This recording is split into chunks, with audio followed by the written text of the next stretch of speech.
now that Suze is going to just to read some pieces from Exploding Heart. Suze, take it away. My story has a happy ending. That's the exciting thing. So this is the beginning. I was a shy strawberry blonde beanpole, both late bloomer and old soul, grown on Harlequin romances, working class poverty, and yearning. My childhood home was a small maze of overcrowded rooms with no closing doors and just one bathroom. That's my dog, sorry. Everyone saw everything, nowhere to hide or escape, nowhere to think your private thoughts. My mother certainly saw everything. She watched me like a hawk, her eyes following me like I was her prey. She heard every word in our house. I'm going to have to move my dog, sorry, or she's going to keep barking. Okay, sorry, all right. talk amongst yourselves. Okay, all right.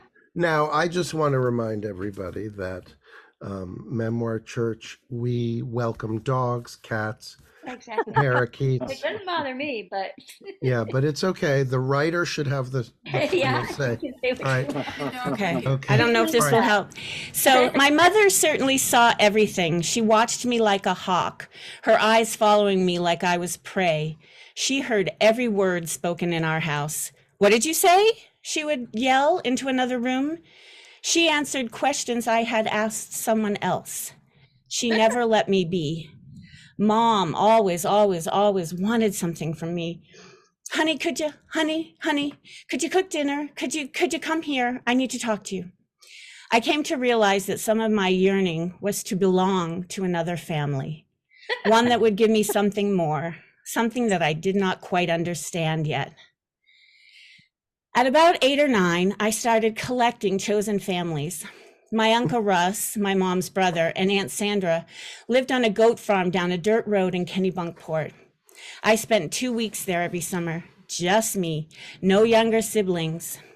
The first thing Aunt Sandra told me to do was strip off the burden of my clothes and to romp and play free in the garden, the fields, and in the brook.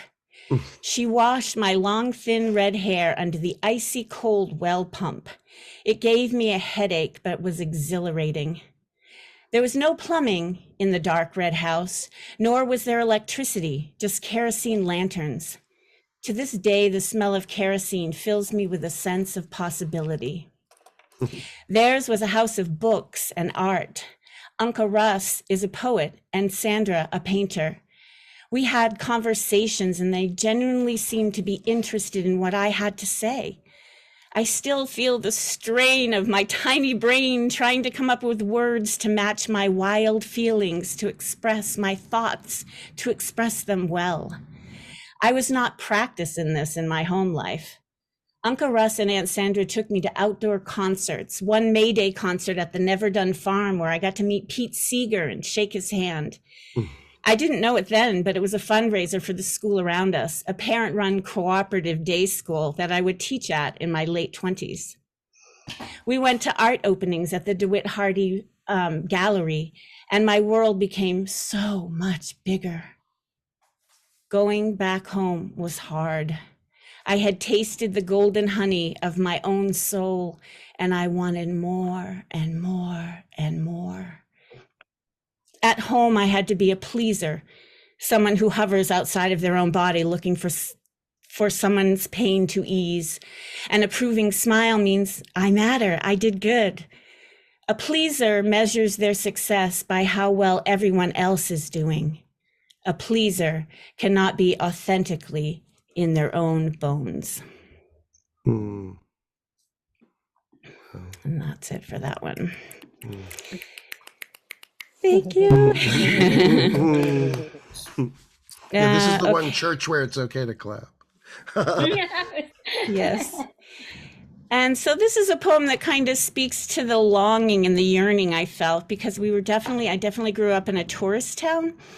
And when I grew up, it opened up in July 4th and it closed on Labor Day. All the people went home. So this is a poem that I wrote about that. And the book will kind of be a hybrid of poems and chapters. Labor Day at the overpass. On Labor Day, we ride our Schwinn bikes to the Berwick Road overpass. Watch the turnpike crawling with tin cans on wheels, every color, every make and model, heading mostly south.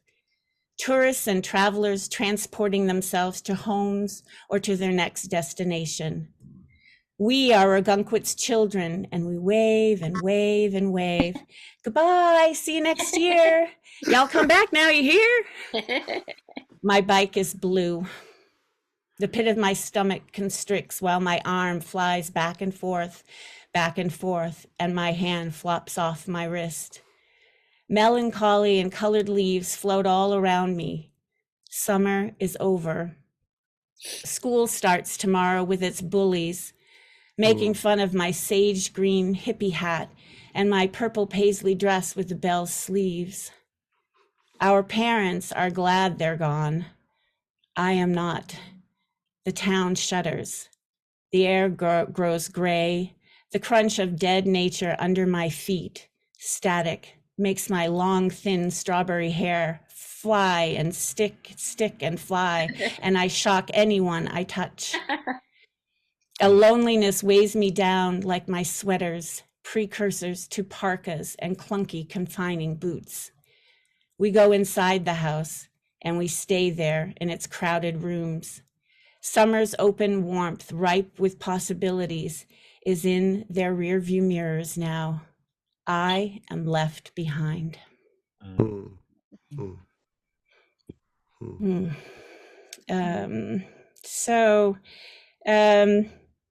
This is just leaping ahead a little bit. This is about the time that I tried out this outpatient program, and at this point I was trying anything and everything, and I'll let it speak for itself.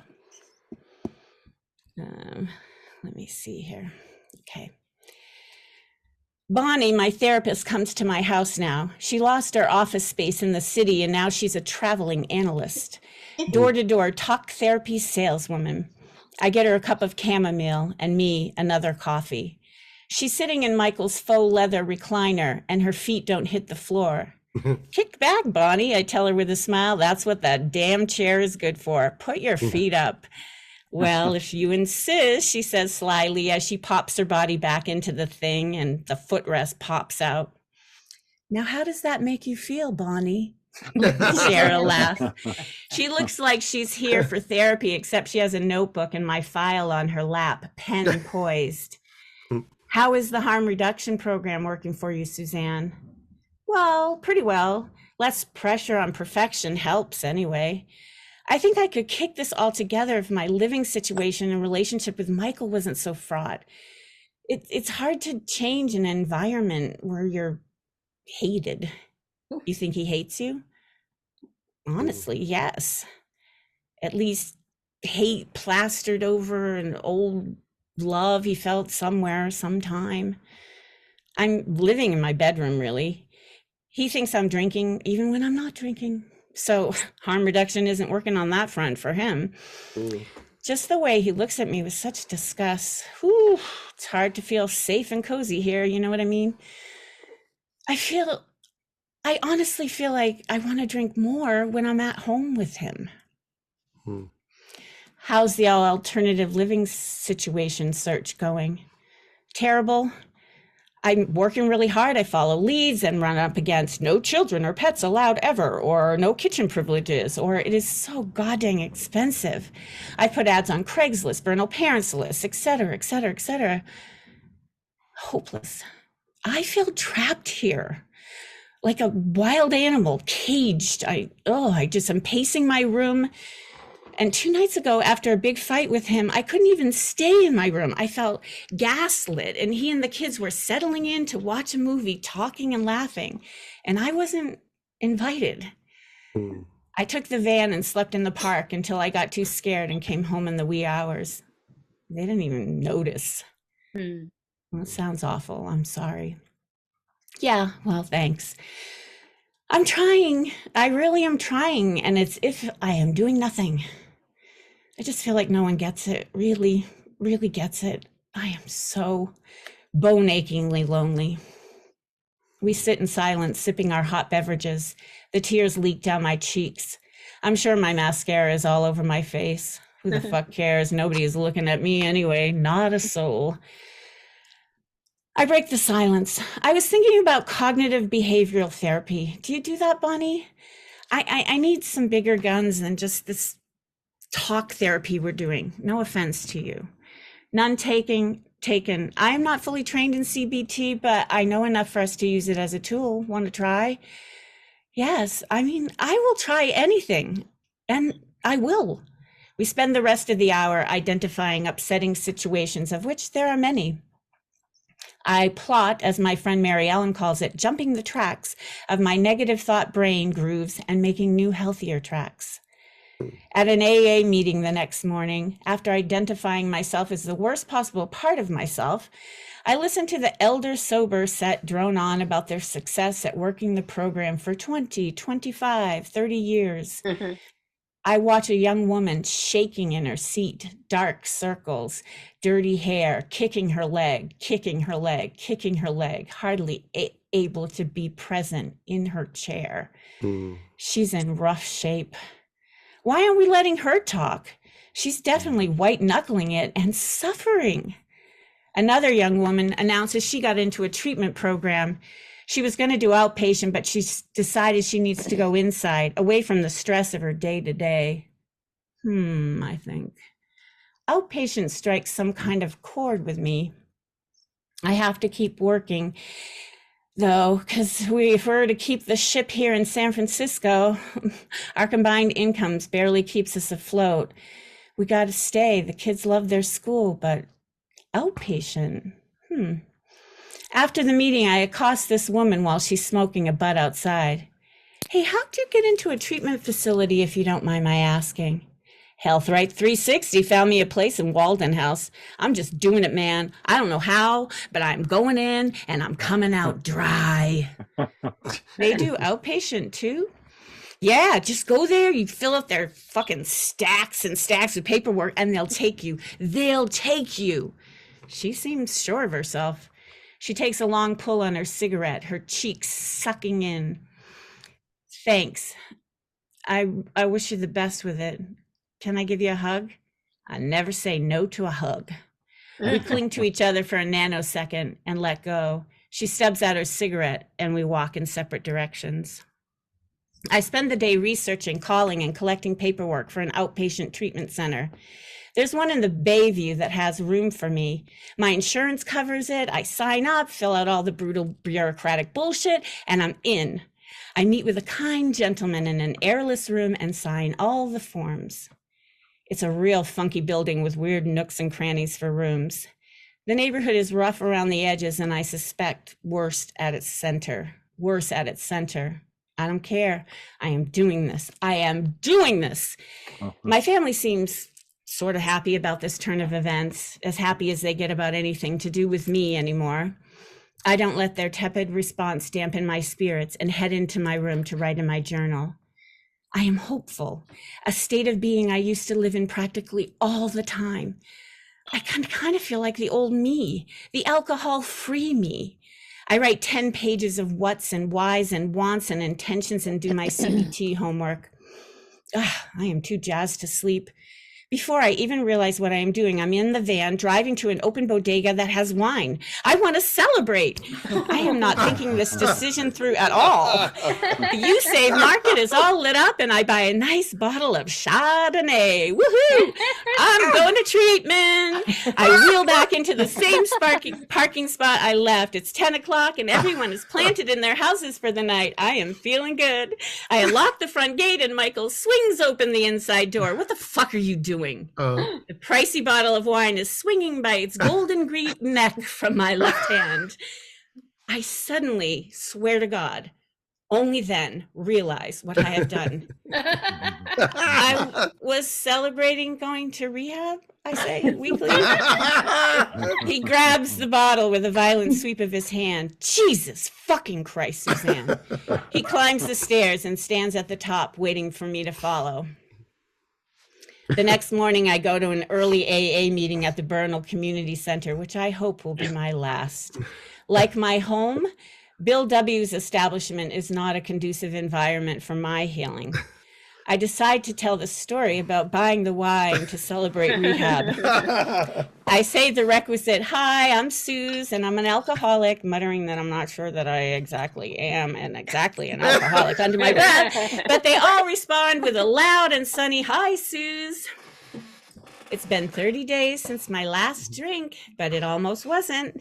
Yesterday, I found out that I got into an outpatient treatment program in the Bayview, and I got so excited, I decided to celebrate. So I went out and got a nice bottle of Chardonnay. Crazy, right? Force of habit. I mean, what's a celebration without a libation, right?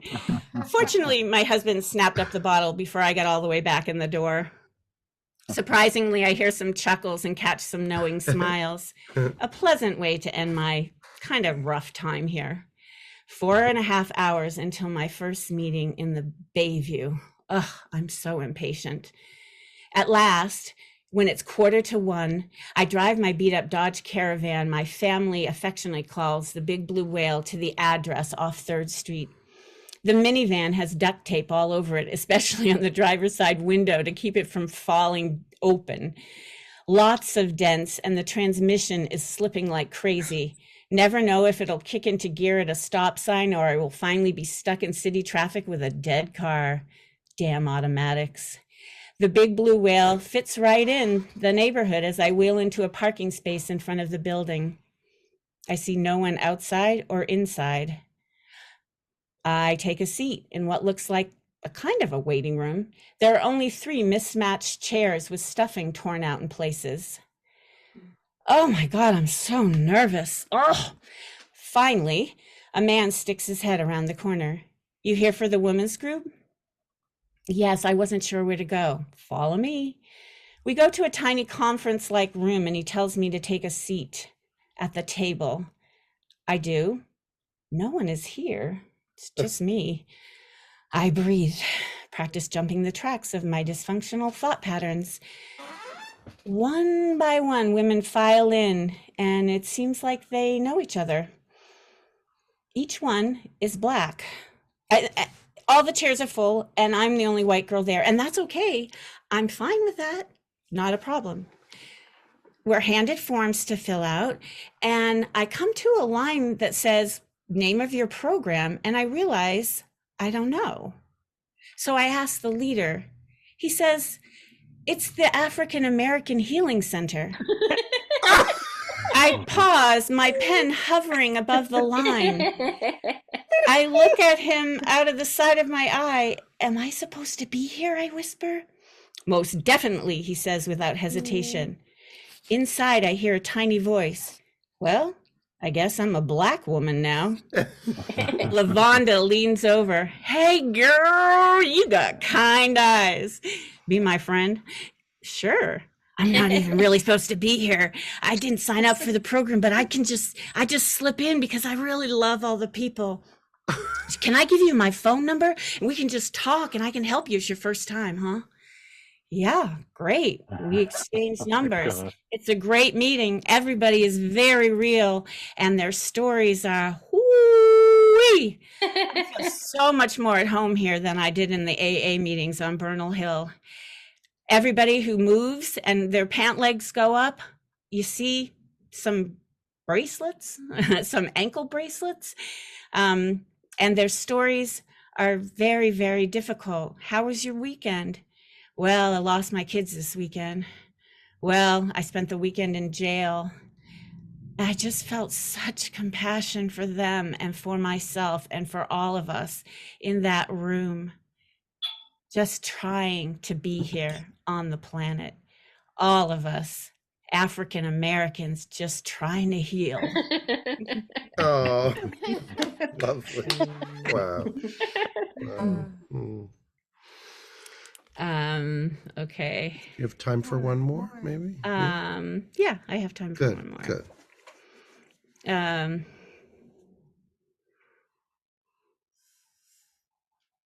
I think I'll read this poem. Just a lot of the poems I feel like poems are soul writing, and that's one thing that was just super hard for me to not have a soul connection in this journey that wasn't, so I wrote a lot of poetry then, and that was very, very healing. And this is called Opaque. Couldn't see through for so long you have no idea. Fell headlong through the ice, cut up, bloody, gasping for air. But then hellfire and brimstone, airless, going commando, crawling, finding pockets of life, no camouflage, scorched, wretched, 7 years. Hacking, gasping, clawing, thrashing, clutching, releasing. Then one day, the freeze melted, the fire went out. But not until they worked together somehow, till I was re-welded into this self, this incarnation, where I spend my days and nights flying through the cosmos, holding the hands of brilliant kaleidoscopic stars, soaring, no time trap. I have a blacksmith friend. I watched him do what he does, his alchemy, iron rod, long, thick, unyielding, and the inferno and the air and the melting and the hammers, each fashioned by his own hand for the creation he envisions. This solid metal is transformed to a delicate leaf because he does not stop. The fire gives the iron the will to bend and evolve, and I think, that's me. The constant slamming and sledging in the heat of hell did not break me. I bent. I went with it. I am that leaf. And that is how I see it. No longer opaque, but translucent, crystalline, and my place in it, in this world, has never been so clear. Mm. Oh, beautiful. Wow. Thank you.